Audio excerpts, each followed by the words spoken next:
नमस्कार। आज हम बात करेंगे प्रोनाउन के बारे में।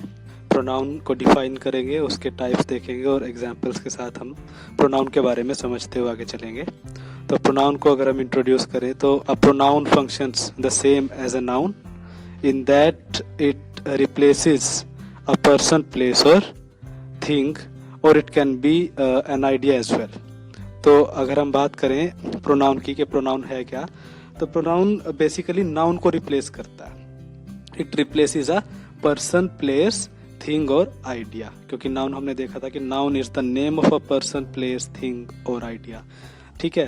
एग्जाम्पल अगर मैं बात करूं, ही प्लेज वेल, वह अच्छा खेलता है, तो he in the sentence is acting as a pronoun. He यहाँ पे प्रोनाउन के जैसे काम कर रहा है। ठीक है। मैंने ये नहीं कहा कि रजत प्लेज वेल, रजत अच्छा खेलता है, तो रजत तो नाउन हो जाता। ठीक है, लेकिन रजत को मैंने रिप्लेस करके ही लगाया। ऐसे नेक्स्ट अगर हम देखें example, they are my friends, वे मेरे दोस्त हैं। दे आर माई फ्रेंड्स, तो मैंने ये नहीं कहा कि Rajat and Raghav are my friends, so that would be a noun, तो वो तो नाउन होता ना। लेकिन word they has replaced the nouns. ठीक है ना, जो वर्ड दे है यहाँ पे, दे वर्ड, इसने रिप्लेस कर दिया नाउन को। ठीक है, नाउन्स की जगह ये दे ने ले ली, तो दे वर्ड यहाँ पे क्या है, एक प्रोनाउन है। ठीक है, तो a pronoun basically replaces a person, जो कि इसने सेंटेंसेस में किया, प्लेस, थिंग और idea. Understood. Next, now we will be talking about the types of pronoun. A pronoun को it can be further broken down into a few categories, namely personal pronoun, possessive pronoun, reflexive or intensive pronoun, reciprocal pronoun, indefinite, then relative, then subject and object pronouns, interrogative and demonstrative pronouns. ठीक है, तो one by one we will be talking about all these pronouns in the next sections of this chapter. Personal pronouns. Personal pronouns by name हम जान सकते हैं कि person से आया ना, पर्सन से, पर्सन होता है कोई व्यक्ति। तो a pronoun is a word used instead of a noun. ठीक है, अब यहाँ पे दोबारा वही डेफिनेशन रिपीट हो जाती है कि प्रोनाउन वो वर्ड है जो नाउन के बजाय यूज होता है, इंस्टेड होता है बजाय। जैसे अगर एग्जांपल में कहूँ, instead of playing at this time you should go to study, इस टाइम खेलने के बजाय आपको स्टडी करने जाना चाहिए। तो इंस्टेड ऑफ नाउन, नाउन की बजाय जो वर्ड आता है वो प्रोनाउन हो जाता है। एग्जांपल है I, we, you, he, she, it, they, ये सारे के सारे क्या है आपके पर्सनल प्रोनाउंस है स्टूडेंट्स। ठीक है ना, अब पर्सनल प्रोनाउंस है बिकॉज ये सारे एज अ पर्सन यूज होते हैं। देखो आप खुद देख सकते हो, आई है, वी है, देन यू है, ही है, शी है, इट को भी ले सकते हैं, देन दैट भी है। ठीक है ना, और दे भी है। तो ये सारे के सारे यहाँ पे पर्सनल प्रोनाउंस होते हैं because as a person act करते हैं ना। अगर मैं आई की बात करूं, जैसे आई प्ले वेल, मैं अच्छा खेलता हूँ, आई सिंग वेल, मैं अच्छा गाता हूँ। वी की बात करें, we are going to Yamunanagar today, हम आज यमुनानगर जा रहे हैं। तो वी यहाँ पे प्रोनाउन की तरह काम कर रहा है। कौन सा है, पर्सनल प्रोनाउन है ना, बिकॉज वो पर्सन को दिखा रहा है, वी व्यक्ति को दिखा रहा है ना, व्यक्तियों को। You are a good student, अगर मैं बात करूं तुम एक अच्छे स्टूडेंट हो, तो यू यहाँ पे पर्सनल प्रोनाउन है। ऐसे ही है, शी है, इट है, दे है, ये सारे यहाँ पे पर्सनल प्रोनाउंस है। अब ये ऐसे भी आ सकते हैं, द पर्सन स्पीकिंग, जो पर्सन बोल रहा है। जैसे I am discussing with you pronouns today. ठीक है, मैं आपके साथ आज प्रोनाउन डिस्कस कर रहा हूं, तो मैं बोल रहा हूं। जब person, the person who is speaking, तो यहाँ पे वो भी पर्सनल प्रोनाउन में यूज आई हो गया। जैसे द पर्सन स्पोकन टू, जिसके साथ बोला जा रहा है, जैसे I am talking to you, now you is acting as a personal pronoun here. The person spoken of, जिसके बारे में बोला जा रहा है। ठीक है ना, जैसे अगर मैं बात करूं, I am talking to you about my principal, मैं अपने प्रिंसिपल के बारे में आपसे बात कर रहा हूँ। ठीक है, जो हमारे प्रिंसिपल हुआ करते थे स्कूल के। तो इस तरह से फॉर एग्जाम्पल कोई भी एग्जाम्पल हो सकता है। Now I will tell you something about my old friend, now I will tell you something about my old friend. ठीक है ना, कि वही मैं आपको अपने एक पुराने दोस्त के बारे में बताऊंगा, तो वो जो ओल्ड फ्रेंड हो जाता है। ठीक है ना, पर्सन स्पोकन ऑफ, तो वो पर्सन कौन सा हुआ, जिसके बारे में बोला जा रहा है। ठीक है ना, he was a very good friend, वो एक बहुत अच्छा दोस्त था। ठीक है, तो ही यहाँ पे वो पर्सन हुआ जिसके बारे में बात की जा रही है। तो यहाँ पे इस तरह से पर्सनल प्रोनाउन हो जाता है। In short, I, we, you, he, she, it और दे, ये सारे पर्सनल प्रोनाउंस की तरह ही यूज होते हैं। अब आते हैं possessive pronoun.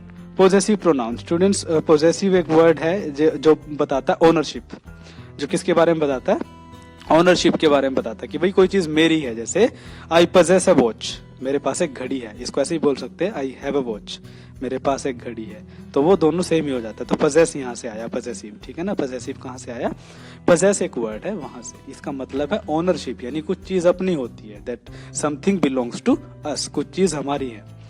Show who owns something described in a sentence, ठीक है ना। एक सेंटेंस में ये डिस्क्राइब किया जाता है कि कौन किस चीज को ओन करता है, यानी किसके पास कौन सी चीज है, कौन किस चीज का मालिक है।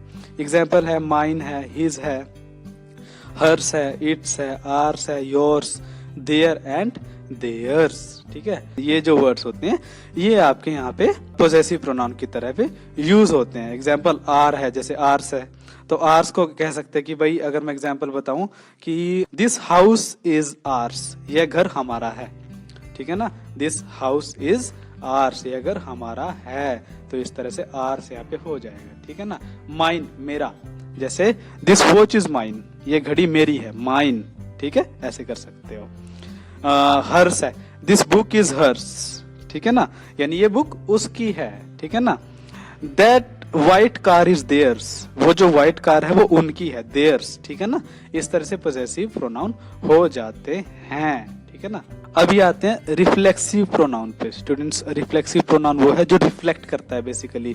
When you are standing in front of the mirror, what the mirror does is it reflects your own image back to you, ठीक है ना। कि भाई आपकी खुद की इमेज रिफ्लेक्ट करता है ना। The person standing in real and the person standing in the image is the same, है ना। जो पर्सन बाहर खड़ा है असल में और जो इमेज शीशे में खड़ा है वो सेम ही तो पर्सन है, ठीक है ना। जैसे अब अगर यहाँ पे देखा जाए, by the very definition of this pronoun, they are object pronouns that we use when the subject and the object are the same noun, ठीक है। ऑब्जेक्ट और सब्जेक्ट दोनों सेम हो जाते हैं इसमें, ठीक है, सेम। जैसे example, I told my self not to bet all my money on one horse, मैंने अपने आप को कहा, किसको कहा, अपने आप को, कि भाई एक ही घोड़े पे सारे पैसे मुझे नहीं लगा देने, ठीक है ना। आई told my self, I told my self, मैंने किसको कहा, अपने आप को ही तो कहा, अगर किसी और को तो नहीं कहा हमने, है ना, किसी और को हमने नहीं कहा। ये सब्जेक्ट है यहाँ पे स्टूडेंट, जैसे सब्जेक्ट की बात की जो काम कर रहा है, और ऑब्जेक्ट, दोनों एक ही तो है, सब्जेक्ट और ऑब्जेक्ट सेम है, क्या है, सेम है ना, ठीक है। तो ये माई सेल्फ यहाँ पे रिफ्लेक्सिव प्रोनाउन हो जाता है, ठीक है ना, अपने आप को कह रहा है, आई टोल्ड माई सेल्फ, ठीक है ना, तो माई सेल्फ हो जाता है। सेल्फ जो लग जाता है ना, वो एक जो चीज है, एक वो वाली बात है। The robber hurt himself chasing me through the alley, alley is ground, a garden basically, और अ पार्क, ठीक है ना, जो फेंस्ड बाय बुशेस, जिसके आसपास झाड़ियां वगैरह कुछ होती है, तो वो पार्क एले बोल देते हैं उसको, या गार्डन को। अब रोबर होता है डाकू, ठीक है ना, चेज होता है फॉलो करना, पकड़ना, तो क्या कहता है, the robber hurt himself chasing me through the alley, डाकू ने अपने आप को हर्ट कर लिया मुझे पकड़ते हुए गार्डन में, ठीक है ना, मेरा पीछा करते हुए उसने खुद को हर्ट कर लिया, गिर पड़ा है, कुछ हो गया, तो किसको किया, हिमसेल्फ, खुद को ही तो किया, मुझे तो नहीं किया ना, हिमसेल्फ। तो अगेन रोबर हिमसेल्फ, दोनों सब्जेक्ट और ऑब्जेक्ट एक ही पर्सन है, ठीक है ना, एक ही चीज है। तो this is what we call reflexive pronoun, ठीक है ना। My self in the first sentence and himself in the second sentence are acting as reflexive pronouns. Now we would be talking about emphatic और intensive pronoun. देखो मैंने emphatic कहा, emphatic को मैंने force किया थोड़ा सा। एम्फेटिक वर्ड कहाँ से आया स्टूडेंट्स, एम्फेसाइज से। एम्फेसाइज होता है कुछ जोर दे के कोई बात बोलना, थोड़ा फोर्स दे के कोई बात बोलना, ठीक है ना। लाइक फॉर एग्जांपल, हम जब अपनी बात को, we are trying to convince others, है ना, दूसरों को अपनी बात मनाने के लिए, कि हाँ भाई उसको समझ आ जाए, what I am trying to make you understand, जो मैं आपको समझाना चाह रहा हूँ तो आपको समझ आ जाए, तो I would be sometimes emphasizing my own sentences, my own words, तो उनको मैं जोर दे के बोल रहा हूँ कोई बार, ऐसा समझाने के लिए, सिर्फ with the purpose of making the person understand, ठीक है। अब ऐसे मैंने बता दिया आपको कि जोर दे के बोलना किसी बात को, तो उसको एम्फेटिक हो गया, ठीक है ना। इंटेंसिव भी वही हो गया, वो एज ए सिनोनिम यूज हो जाता है। अब these pronouns are used to emphasize a noun और प्रोनाउन, ठीक है ना, एक नाउन या प्रोनाउन को एम्फेसाइज करना यानी जोर दे के बोलना। अब यहाँ पे भी वही my self, him self, her self, them self. अब स्टूडेंट्स एक से ज्यादा हुए, देम एक से ज्यादा ना, तो सेल्फ लगता है, सेल्फ नहीं लगता। itself, yourself, then yourselves. अब yourselves ठीक है ना, yourself वही दोबारा अगर एक से ज्यादा की बात कर रहे हैं हम सेकंड पर्सन में तो सेल्फ हो जाएगा, और सेकंड पर्सन में एक ही पर्सन की बात हो रही है तो सेल्फ हो जाएगा। एंड आर सेल्फ, अब आर तो एक से ज्यादा ही है ना, हमारा एक से ज्यादा तो our self. For example, he himself is his worst critic, he himself is his worst critic, वो खुद ही अपना एक बहुत ही बुरा आलोचक है। वर्स्ट होता है बहुत बुरा, ठीक है ना, बैड वर्स और worst superlative degree worst. He himself is his worst critic, वो खुद ही अपना सबसे बुरा आलोचक है। हिमसेल्फ है ना, वो खुद ही हिमसेल्फ एम्फेसाइज कर रहा है, जोर दे के बोल रहा है, ठीक है ना। और एग्जाम्पल अगर मैं ऐड करूं इसमें, जैसे I myself will come there and meet you, मैं खुद वहां आऊंगा और तुमसे मिलूंगा। तो माई सेल्फ यहाँ पे जोर दिया ना मैंने, मैं खुद आऊंगा, ठीक है ना, एम्फेसाइज कर रहा है। और अगर सेंटेंसेस की हम बात करें, your self will come here and meet us, तुम खुद यहाँ आओगे और हमसे मिलोगे, है ना। योर सेल्फ एकदम एक एम्फेसाइज कर रहा है ना उस चीज को, तो जोर दे के बोल रहे, तो एम्फेटिक प्रोनाउन हो गया। अब यहाँ पे आपको कंफ्यूजन क्रिएट हो सकती है किसी भी एक नॉर्मल एक लिसनर को कि भाई रिफ्लेक्सिव और एम्फेटिक प्रोनाउन में डिफरेंस क्या हुआ, जब दोनों ही यहाँ पे सेल्फ वाले से वो जो वर्ड है यूज हो रहे, तो डिफरेंस क्या हुआ। स्टूडेंट्स, अगर आपने ऑब्जर्व किया हो तो रिफ्लेक्सिव प्रोनाउन में हम दोबारा जैसे चल रहे हैं वहां पे, आई और माई सेल्फ सब्जेक्ट और ऑब्जेक्ट के बीच में एक वर्ब काम कर रहा है, टोल्ड इज अ वर्ब, ठीक है ना। ऐसे ही द रोबर एक ऑफ कोर्स नाउन भी और सब्जेक्ट है, और हिमसेल्फ एक ऑब्जेक्ट है, लेकिन सब्जेक्ट और ऑब्जेक्ट के बीच में hurt is there which is second form of hurt, ठीक है ना। हर्ट करना, अपने आप को दुखी करना, दर्द देना, उस चीज तकलीफ देना, ठीक है ना, तो हर्ट है, तो वो एक वर्ब आ रहा है सब्जेक्ट और ऑब्जेक्ट के बीच में। Whereas in the emphatic pronoun there is no any verb between the subject and the object. ये सब्जेक्ट है ही, हिमसेल्फ है ऑब्जेक्ट, बीच में कोई वर्ब यहाँ पे काम नहीं कर रहा, तो यहाँ पे himself is acting as an emphatic pronoun, ठीक है। Whereas in the reflexive pronoun myself और himself they are acting as reflexive pronoun. Reason क्या है, सब्जेक्ट और ऑब्जेक्ट के बीच में वर्ब आ रहा है यहाँ पे, तो इसलिए वो रिफ्लेक्सिव हुआ, ठीक है ना। तो रिफ्लेक्सिव और एम्फेटिक के बीच में जो ग्रामेटिकल जो डिफरेंस होता है वो मैंने आपको बता दिया, और मतलब का जो है वो भी आपको मैंने चलते चलते इसमें बताया है जब हमने टॉपिक के बारे में बात की। जैसे आई टोल्ड माई सेल्फ, यानी मैंने खुद को बताया, यानी जिसमें सब्जेक्ट और ऑब्जेक्ट दोनों सेम होता है। द रोबर हर्ट हिमसेल्फ, उसने खुद को हर्ट कर लिया, ठीक है ना। और एम्फेटिक में जोर दे के बोलना, ही himself is his worst critic, वो खुद ही अपना एक सबसे बुरा आलोचक है, ठीक है ना। I myself will come and meet you, मैं खुद आऊंगा और तुमसे मिलूंगा, तो इस तरह से वो होता है। नेक्स्ट, डेमोन्स्ट्रेटिव प्रोनाउन, डेमोन्स्ट्रेट करता है स्टूडेंट्स, कोई भी संकेत करता है, इशारा करता है किसी चीज की तरफ। अगर हम डेफिनेशन की तरफ देखें, demonstrative pronouns are used to show or identify one or a number of nouns that may be far or near in distance और टाइम। उन चीजों की तरफ संकेत करता है या उन चीजों को दिखाने या पहचानने की कोशिश करता है जो कि दूर हो सकती है, मे be far or near in distance और टाइम, ठीक है ना। डिस्टेंस में फासले में, हमसे थोड़ी दूर, या टाइम के हिसाब से कुछ साल पहले या उस तरह से। तो वो तो डेमोन्स्ट्रेटिव प्रोनाउन का अगर एग्जांपल हम बात करें, that is a beautiful horse, now you see a horse standing a bit far from you, आपसे थोड़ी दूर खड़ा है। हाउस एक मकान है, ठीक है, आपसे थोड़ी दूरी पर है, तो आपने वो देखा तो आपने क्या कहा, you are impressed by seeing that house, तो आपने एकदम से कहा that is a beautiful house, वो एक बड़ा खूबसूरत घर है। तो that यानी you are demonstrating towards that house, ठीक है ना, आप इशारा कर रहे हो उस चीज की तरफ, है ना। that is a beautiful house, ठीक है, तो ऐसे समझ आ जाएगा आपको, मुझे उम्मीद है। ऐसे अगर हम और बात करें सेंटेंस की, जैसे अगर this है, this can also act as a demonstrative pronoun. For example, this is my bag. Now a bag is lying on the table and you are standing near the table and you are trying to convey to someone else that this is my bag. ये मेरा bag है, this bag belongs to me, I mean to say, ठीक है ना। This, ये bag मेरा है, table पे रखा, आप खड़े तो क्या करोगे, पास है ना आपके, दिस उन ऑब्जेक्ट्स को संकेत करने के लिए हो जाएगा जो आपके पास हैं, और दैट थोड़ा दूर हो जाएगी, ठीक है ना। तो दिस इज माई बैग, तो दिस यहाँ पे डेमोन्स्ट्रेटिव प्रोनाउन हो जाएगा। ऐसे दे है, they can also be used to show an unspecified quantity in a sentence. अब दे भी यूज कर सकते हैं डेमोन्स्ट्रेटिव प्रोनाउन के लिए, ठीक है ना। जैसे दे आर माई फ्रेंड्स, अगर एक से ज्यादा है पर्सन है सपोज, और आपसे थोड़ी दूरी पे खड़े हैं, तो आप क्या कहोगे? दैट नहीं कहोगे, वहां पे आप कहोगे they, and then they are my friends. It can be like that, उस तरह से हो सकता है, ठीक है ना।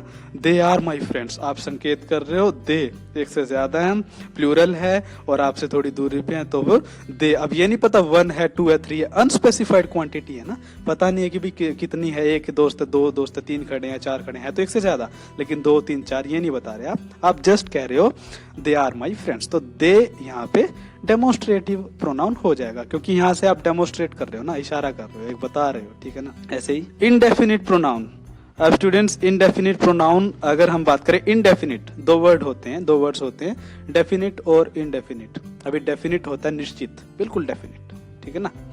तो और इनडेफिनिट होता है जिसका पक्का पता नहीं होता कि कौन है, कहाँ है, कुछ पता नहीं है, कब होगा, तो वो सारी इनडेफिनिट चीजें होती है, ठीक है ना। अभी अगर हम डेफिनेशन की बात करें, जैसे these pronouns do stand for some person or thing but we don't know for exactly whom, ठीक है ना। किसी पर्सन या किसी चीज को ही दिखाते हैं, किसी व्यक्ति या किसी वस्तु को ही दिखाते हैं, लेकिन किस पर्सन, किस व्यक्ति को दिखाते हैं, फॉर एग्जैक्टली whom, ये हमें नहीं पता, वी डोंट नो दिस, ठीक है ना। एग्जाम्पल, और ये नॉर्मली ऐसे यूज होता है, जैसे one should speak the truth, one should speak the truth. अगर हम जैसे हिंदी में बोल देते ना, इंसान को सच बोलना चाहिए, ठीक है ना। अब इसको ये नहीं कहेंगे, अब इंसान को क्या कहेंगे भाई, ठीक है ना, वो बेसिकली वन हो जाता है वहां पे, one should speak the truth. ऐसे तो इंसान को मैन भी बोल सकते हैं, लेकिन वो इनकरेक्ट हो जाता है। करेक्ट क्या होता है वहां पे, वन लगाते हैं यूज बेसिकली, ठीक है ना। One should speak the truth, इंसान को हमेशा सच बोलना चाहिए। और जैसे अगर हम बेसिकली बात करें, हमें कड़ी मेहनत करनी चाहिए, ठीक है ना, तो ऐसे नहीं कहेंगे वी वर्क हार्ड, ये ठीक है, लेकिन ये कॉमन नहीं, एक एग्जैक्ट नहीं होता, उसको बोलते basically one should work hard, इंसान को कड़ी मेहनत करनी चाहिए, तो वन वहां पे हो जाता है। अब वन कौन है ये नहीं पता ना कि भाई किसका नाम ले रहे, लेकिन वन है, तो ये इनडेफिनिट प्रोनाउन हो जाएगा students. In the next sentence, somebody immediately called the doctor, किसी ने तुरंत एक डॉक्टर को, मतलब तुरंत डॉक्टर को बुलाया, ठीक है ना। जैसे अगर मैं हूं, या फिर there was some person lying on the road injured by an accident and somebody came, saw him and he immediately called the doctor. उसने, वो आया, उसने देखा उसको, इंजर्ड आदमी को, और उसने इमीडिएटली डॉक्टर को बुलाया, तो somebody immediately called the doctor। somebody is acting as an indefinite pronoun here, ठीक है ना। somebody यहाँ पे indefinite pronoun हो जाएगा। got it? anybody can solve this problem. Now say problem is very easy, suppose it is a mathematical problem which can be solved by anybody, तो मैंने basically ऐसे ही बोल दिया, जैसे कोई कह देता कि भाई इसको तो कोई भी सोल्व कर सकता है, तो anybody can solve this problem, anybody, ठीक है ना। anybody यहाँ पे indefinite pronoun हो जाएगा। अब ये नहीं कहा ना उसने कि कौन है एग्जैक्टली, कि कौन सोल्व कर सकता है, बस anybody, कोई भी कर सकता है, ठीक है ना। और एक और प्रोनाउन अगर चलते चलते वैसे रिवाइज करें, दिस कौन सा प्रोनाउन हो जाएगा, डेमोन्स्ट्रेटिव, क्योंकि प्रॉब्लम की तरफ डेमोन्स्ट्रेट कर रहा है, इशारा कर रहा है, संकेत कर रहा है, ठीक है। Now comes distributive pronoun. अभी डिस्ट्रीब्यूट वर्ड से आया है डिस्ट्रीब्यूटिव। अब डिस्ट्रीब्यूटिव क्या होता है, डिस्ट्रीब्यूट करना, बांटना, डिस्ट्रीब्यूट करना, है ना। तो अगर इसको डेफिनेशन से देखें, these pronouns refer to individual elements in a group or a pair, one individual at a time। कोई ग्रुप या पेयर है, लेकिन उसमें से एक इंडिविजुअल को एक टाइम पे हम एड्रेस कर रहे हैं। Example, each of the boys gets a prize, ठीक है। Each of the boys gets a prize, हर एक लड़के को प्राइज मिलता है।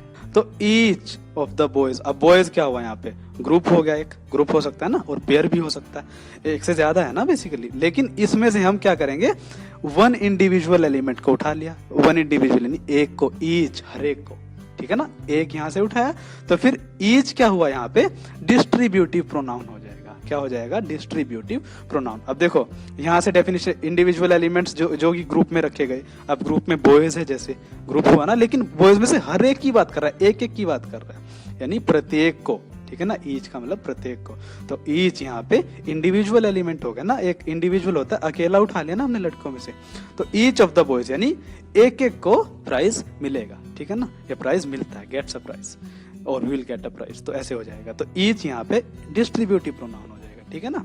ग्रुप में से एक को उठा लिया, यानी एक एक को, उस तरह से। ऐसे ही either of these roads leads to the railway station, ठीक है। अब दीज रोड्स है, जैसे 2 या 3 रोड्स हैं, 2 or 3 roads, more than 1 roads are there in front of you, and you are trying to tell a traveler who is standing beside you or who is asking you the address of some particular destination. जैसे railway station है यहाँ पे destination, तो आप क्या कह रहे हो, आपके सामने रोड्स हैं, 2-3 सड़कें जा रही हैं, either of these roads, इनमें से भाई एक रोड जो है, एक रोड इनमें से ऐसा है जो रेलवे स्टेशन की तरफ जाता है, ठीक है ना। अब या तो ये, जैसे 2 है सपोज, पेयर है, ठीक है ना, रोड्स का, या तो ये जाएगा, ये जाए, इधर इनमें से एक जाता है, ठीक है ना। either of these roads leads to the railway station, तो इनमें से एक रोड रेलवे स्टेशन की तरफ जाता है, ठीक है ना। तो इस तरह से आप इसको कह सकते हो। और ऐसा भी नहीं है कि इधर को सिर्फ एक के सेंस में यूज, सिंगुलर के सेंस में यूज करें। कभी कभी सेंटेंस का कॉन्टेक्स्ट ऐसा होता है कि इधर को दोनों के सेंस में भी यूज हो जाता है, ठीक है ना। लेकिन यहाँ पे क्योंकि डिस्ट्रीब्यूटिव प्रोनाउन की बात कर रहे हैं, तो ईदर यहाँ पे एक को दिखा रहा है इनमें से, ईदर ऑफ दीज रोड्स, इन रोड्स में से एक रोड ऐसा है जो रेलवे स्टेशन की तरफ जाता है। तो एक यानी इंडिविजुअल, एक होता है इंडिविजुअल, ठीक है ना। इंडिविजुअल का मतलब वही होता है, और ऐसे इंडिविजुअल व्यक्ति को भी ले लेते हैं। तो इंडिविजुअल, वन है ना, एक इंडिविजुअल को ले लिया, तो एक को यहाँ पे ले लिया, ठीक है ना, और एक को ही इनमें से ले लिया, जैसे रोड्स में से ले लिया, ठीक है ना, ईदर ऑफ दीज रोड्स, ठीक है ना।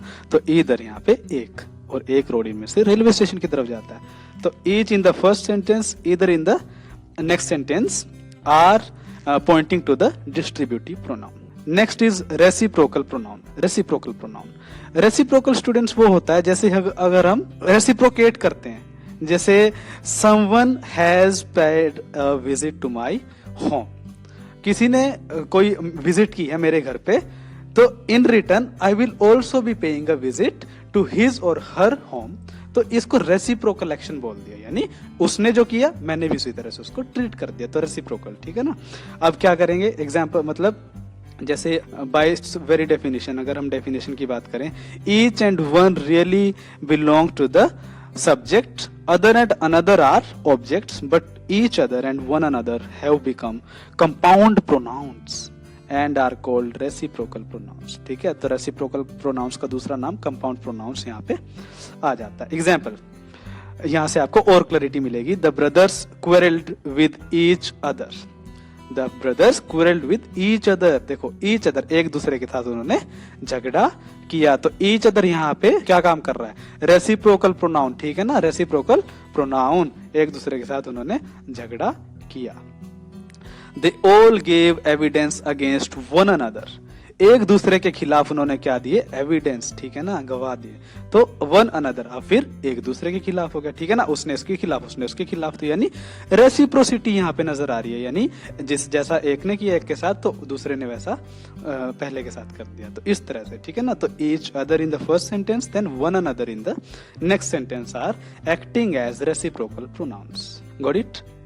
Then comes the last one which is relative pronoun. Relative pronoun, relative pronoun यानी रिलेट करता है स्टूडेंट्स, ठीक है ना। यहां से अगर समझोगे तो आपको इजी हो जाएगा समझने में, रिलेट करता है।